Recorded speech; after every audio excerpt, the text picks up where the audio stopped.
Bismillahirrahmanirrahim. Assalamu alaikum everyone.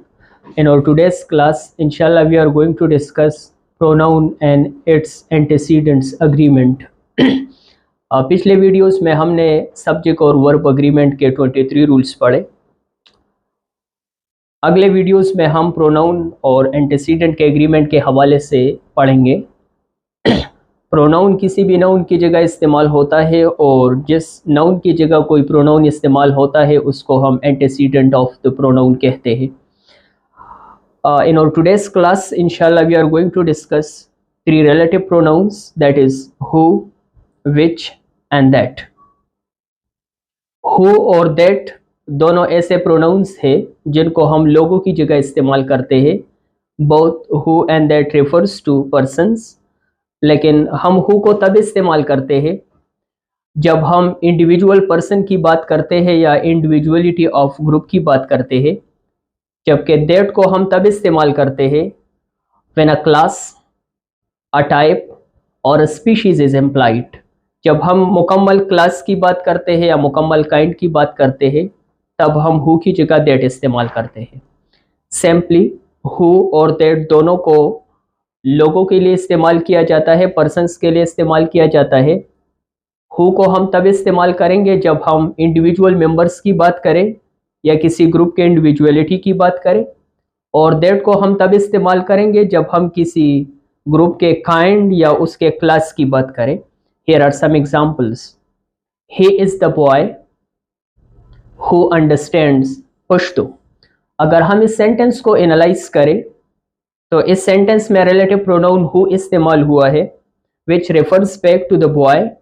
Boy एक singular noun है और हु बॉय की जगह इस्तेमाल हुआ है, लेकिन यहाँ पर हम एक इंडिविजुअल की बात कर रहे हैं, किसी एक लड़के की बात कर रहे हैं, इसी वजह से हु का इस्तेमाल किया गया है।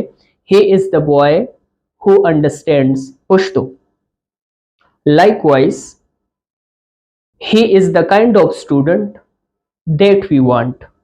अगर हम इस सेंटेंस को एनालाइज करें तो इसमें रिलेटिव प्रोनाउन दैट इस्तेमाल हुआ है और उसकी बुनियादी वजह यह है कि इस सेंटेंस में हम काइंड की बात करते हैं, एक कैटेगरी की बात करते हैं, एक क्लास की बात करते हैं। हम स्टूडेंट के एक पर्टिकुलर क्लास की बात करते हैं। फॉर एग्जांपल मैं कहता हूं कि ऑल दो students who have their IQ above let's say 130 और 140। तो अब मैं एक खास कैटेगरी की बात कर रहा हूं, उन तमाम स्टूडेंट्स की जिनका IQ लेवल 130 या 140 से अबव है। तो he is the kind of student that we want. अब मैं उस किस्म या काइंड की बात कर रहा हूं तो यहां पर मैं दैट को इस्तेमाल करूंगा, हु को इस्तेमाल नहीं करूंगा।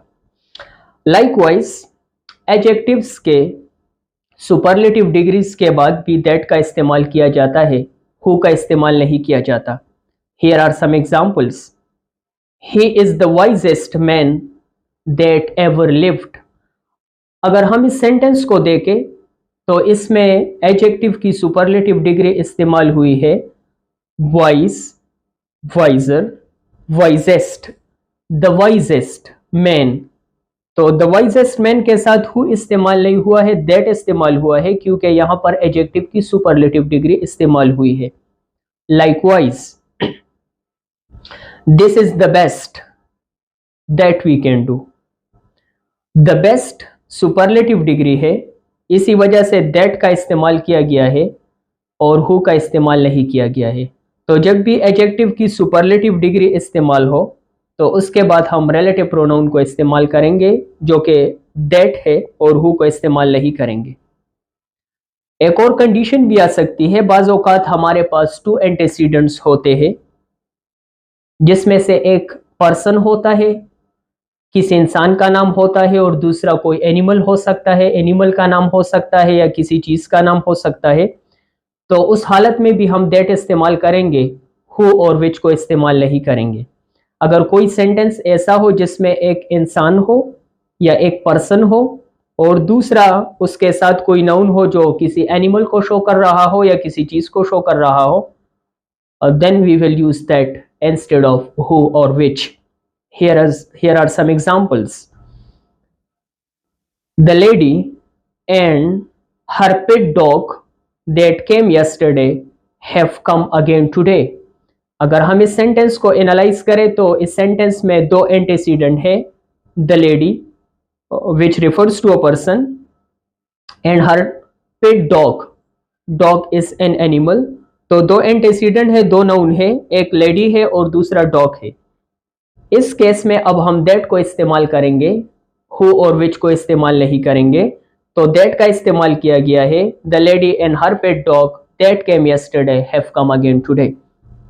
एक और कंडीशन भी आ सकती है हु विच और दैट के इस्तेमाल में। बाज़ औक़ात हमारे पास किसी सेंटेंस में all, A double L, any, none, only, alone, nothing इस्तेमाल होता है। तो अगर ये वर्ड्स किसी सेंटेंस में हो तो फिर हम हु और विच की जगह दैट को इस्तेमाल करेंगे। Here are some examples. Man is the only animal that can think. अगर हम इस सेंटेंस को एनालाइज करें, इसमें हमारे पास ओनली इस्तेमाल हुआ है, man is the only animal. तो ओनली के बाद दैट इस्तेमाल होगा, हु और विच इस्तेमाल नहीं होगा।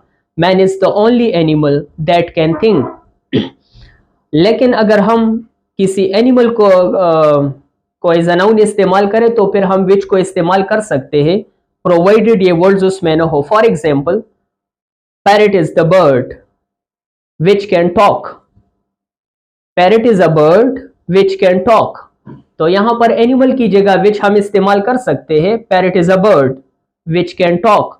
लेकिन अगर मैं इसी तरह कहूं parrot is the only bird, फिर मैं कहूंगा दैट कैन टॉक, क्योंकि यहां पर अब ओनली का इस्तेमाल किया गया है। तो ये तमाम वर्ड्स किसी सेंटेंस में जब आ जाए तो इसके बाद हम दैट इस्तेमाल करते हैं, हु और विच इस्तेमाल नहीं करते। Another example is all that glitters is not gold, जो कि एक प्रोवर्ब है, हर चमकती हुई चीज सोना नहीं हुआ करती। तो ए डबल एल ऑल आया है, इसी वजह से दैट का इस्तेमाल किया गया है, हु और विच का इस्तेमाल नहीं किया गया है। Likewise, which is used when referring to places, objects and animals. which को हम इस्तेमाल करते हैं जब हम जगहों की बात करते हैं, places की बात करते हैं, objects की बात करते हैं या animals की बात करते हैं। जिस तरह मैंने बताया, parrot is a bird which can talk, तो यहां पर हम which animal की जगह इस्तेमाल कर सकते हैं।